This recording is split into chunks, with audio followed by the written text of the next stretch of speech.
35-ാം അധ്യായം 22-ാം വചനം. ഉമാ അൻത ബിമുസ്മിഇൻ മൻ ഫിൽ ഖുബൂർ. മറ്റൊരു അധ്യായത്തിൽ അല്ലാഹു ഇന്നക ലാ തുസ്മിഉൽ മൗത എന്നും പറയുന്നു. ഇത് വ്യക്തമായി മനസ്സിലാകാത്ത ഒരു വ്യക്തികൾ കേരളത്തിലുണ്ടാവില്ല. മരിച്ചവരെ നിങ്ങൾക്ക് കേൾപ്പിക്കാൻ കഴിയില്ല. വമാ അൻത ബിമുസ്മിഇൻ മൻ ഫിൽ ഖുബൂർ. ഖബറാളികളെ നിങ്ങൾക്ക് ഒരു നിലയിലും കേൾപ്പിക്കാൻ കഴിയില്ല. ഇന്നല്ലാഹു യുസ്മിഉ മൻ യശാ. അല്ലാഹു ആണ് മരിച്ച ആളുകളെ കേൾപ്പിക്കുന്നവൻ എന്ന് വ്യക്തമായി പരിശുദ്ധ ഖുർആൻ 35-ാം അധ്യായം 22-ാം വചനത്തിൽ പറയുന്നു. എന്നാൽ ഇതിനെ ഏത് അർത്ഥത്തിലാണ് നിങ്ങൾ മരിച്ചവർ കേൾക്കും എന്ന് ഇക്കാലയത്രം നിങ്ങൾ പറഞ്ഞുകൊണ്ടിരിക്കുന്നത്? വ്യക്തമായി നിങ്ങൾ മറുപടി പറയണം. അല്ലാതെ നിങ്ങളുടെ നേതാക്കൾ എഴുതിയ ഗ്രന്ഥങ്ങൾ ഉദ്ധരിച്ചുകൊണ്ടാവരുത്. ഹദീസുകൾ, ദുർബലമല്ലാത്ത ഹദീസുകളിൽ നിന്ന് വ്യക്തമായി ശ്രോതാക്കൾക്ക് അള്ളാഹു ഈ പറഞ്ഞതുപോലെ മനസ്സിലാകുന്ന രൂപത്തിൽ നിങ്ങൾ വ്യക്തമാക്കണം എന്ന് അഭ്യർത്ഥിക്കുന്നു. എന്ന ആയത്ത് മരിച്ചവർ കേൾക്കുകയില്ല എന്ന ആശയമല്ലേ അതിൽ പറഞ്ഞത് എന്നാണ് ചോദ്യത്തിന്റെ രത്നച്ചുരുക്ക്. എന്നാ മലക്കുകൾ കുടുങ്ങിയത് തന്നെ. മലക്കുകള് മരണപ്പെട്ടതിനു ശേഷം ഇമാം ബുഖാരി തന്റെ സഹീഹുൽ ബുഖാരിയിൽ ഉദ്ധരിച്ച ഹദീസിൽ കാണാം, ഒരാളെ മറവ് ചെയ്ത് ഹത്താ ഇദാ തവല്ല അൻഹു അസ്ഹാബുഹു അതാഹു മലക്കാനി. ഇദ്ദേഹത്തെ മറവ് ചെയ്ത് തന്റെ കൂട്ടുകാരൊക്കെ പിരിഞ്ഞു പോകുന്ന സമയത്ത് 2 മലക്കുകൾ വരും. എന്നിട്ട് അവനോട് ചോദിക്കും, മൻ റബ്ബുക വമൻ നബിയുക എന്ന് പറഞ്ഞ ചോദ്യം ഓരോ മനുഷ്യരോടും ചോദിക്കുമെന്ന് സ്വഹീഹായ ഹദീസിൽ സ്ഥിരപ്പെട്ടതാണ്. അപ്പൊ ഈ കേൾക്കാത്ത ആളുകളെടുത്തേക്ക് ചോദ്യം ചോദിക്കാൻ പോകുന്ന മലക്കുകൾ എന്തിനാ പറ്റും? മലക്കുകൾ ഇനി കുടുങ്ങിയിട്ട് പോയി തന്നെ എന്നാ ഓലെ പറഞ്ഞയച്ച പടച്ചോൻ എന്തിനാ പറ്റും? ഞാനൊരു കുട്ടിനെ വിളിച്ചിട്ട് പറയാതാ ആ തൂണത് അവിടെ എന്താ അടക്കണെന്ന് പോയി ചോദിച്ചു നോക്കിയാന്ന് പറഞ്ഞാല് പോണ കുട്ടിനെ കുറിച്ചും പറഞ്ഞ എന്നെ കുറിച്ചും കൂടെ എന്താ മനസ്സിലാക്കുക? അപ്പൊ മരിച്ചവർ കേൾക്കില്ല എന്ന ആശയം വിശുദ്ധ ഖുർആനിനെതിരാണ്, സ്വഹീഹായ ഹദീസിനും എതിരാണ്. ഇനി ഞങ്ങൾ പറഞ്ഞ, ഞങ്ങളുടെ നേതാക്കന്മാര് പറഞ്ഞ പുസ്തകങ്ങൾ വായിക്കണ്ട എന്നാണ് മൗലവി ആവശ്യപ്പെട്ടത്.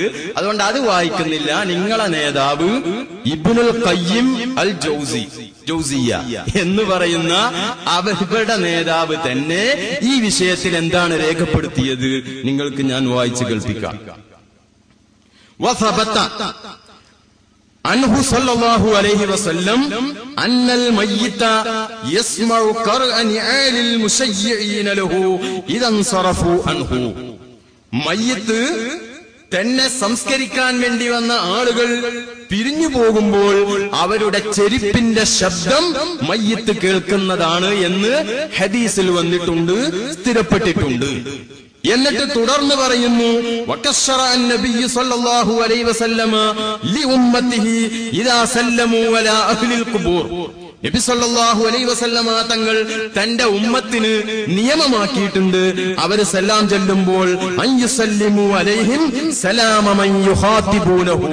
അഭിമുഖമായി സംസാരിക്കുമ്പോൾ ഒരാളോട് നാം എങ്ങനെയാണോ പറയുന്നത് അതേ പ്രകാരം. ഇപ്പൊ ജീവിച്ചിരിക്കുന്ന ഒരാളെ കണ്ട നമ്മൾ എന്താ പറയാ? അസ്സലാമു അലൈക്കും. അതുപോലെ മരണപ്പെട്ടവരോട് എങ്ങനെ സലാം പറയണമെന്നാണ്? അസ്സലാമു അലൈക്കും ദാറ ഖൗമിൻ മുഅ്മിനീൻ. അപ്പോൾ ജീവിച്ചിരിക്കുന്ന ആളോട് എപ്രകാരമാണോ സലാം പറയേണ്ടത് അപ്രകാരം തന്നെ മരണപ്പെട്ടവരോടും സലാം പറയാൻ നബി സല്ലല്ലാഹു അലൈഹി വസല്ലമ തങ്ങൾ കൽപ്പിച്ചത്. ഇവിടെ യാതൊരു വ്യത്യാസവുമില്ല.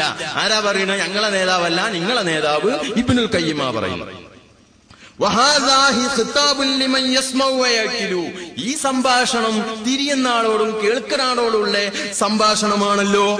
വലൗലാ ദാലിക അങ്ങനെ കേൾക്കുകയും തിരിയുകയും ഇല്ലെങ്കിൽ ലകാന ഹാദൽ ഖിതാബു ബിമൻസിലത്തി ഖിതാബിൽ മഅദൂമി വൽ ജമാദി.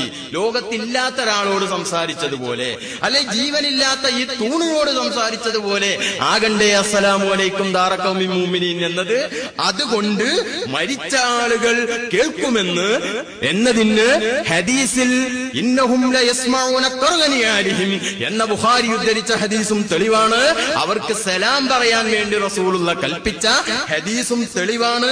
മാത്രമല്ല വസ്സലഫു മുജ്മിഊന അലാ ഹാദാ, പൂർവീകരായിരിക്കുന്ന പണ്ഡിതന്മാരൊക്കെ ഐക്യമുള്ള വിഷയമാണ്, ഏകോപിച്ച വിഷയമാണ് മരണപ്പെട്ടവർ കേൾക്കുമെന്നത് എന്ന് ഇബ്നു ഖയ്യിം തന്റെ കിതാബുർ റൂഹ് എന്ന ഗ്രന്ഥത്തിൽ രേഖപ്പെടുത്തുന്നു.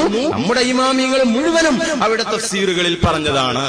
പിന്നെന്താ ഇന്നക ലാ തുസ്മിഉൽ മൗത എന്ന് പറഞ്ഞാൽ, അവിടെ മൗത്ത എന്ന് പറഞ്ഞാൽ യഥാർത്ഥത്തിൽ മരണപ്പെട്ടവരല്ല, മരണപ്പെട്ട ആളുകളോട് ഹൃദയം മരിച്ച ആളുകളെ അല്ലാഹു തആല താരതമ്യം ചെയ്തതാണ്. അപ്പൊ സാധാരണയായിട്ട് ചില വാപ്പാരൊക്കെ പറയലുണ്ട്, ഓൻ പറഞ്ഞാ കേൾക്കൂല. ഇത് കേട്ടൊരു മുജാഹിദ് മനസ്സിലാക്കി ഇയാളെ കാതിനെന്തോ തകരാറ് പറ്റിയിരിക്കണ് എന്ന് മനസ്സിലാക്കി ഈ കുട്ടിനേറ്റാരോ ഹോസ്പിറ്റലിക്ക് പോവോ? ഓൻ പറഞ്ഞാ കേൾക്കൂലെന്ന് വാപ്പ മകനെ കുറിച്ച്. അപ്പൊ ഇത് കേട്ടൊരു മുജാഹിദ് ഇപ്പൊ എന്താ ചെയ്യണ്? അത് ശരി, ഓന്റെ കേൾവി ശക്തി ഇല്ല, എന്നാ ഡോക്ടറെ അടുത്ത് കൊണ്ടുപോയി നോക്കുക. ഇങ്ങനെ ആരോ പറയാം.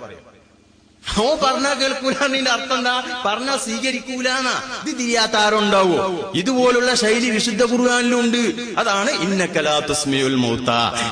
യഥാർത്ഥ മരണപ്പെട്ടവർ കേൾക്കുന്നതുമായി യാതൊരു ബന്ധവും മൗലവി സാഹിബ് ഉദ്ധരിച്ച 2 ആയത്തുകൾക്കും ഇല്ല എന്ന് നിങ്ങളുടെ നേതാവ് തന്നെ പറഞ്ഞു എന്നാണ് അതിന്റെ മറുപടി.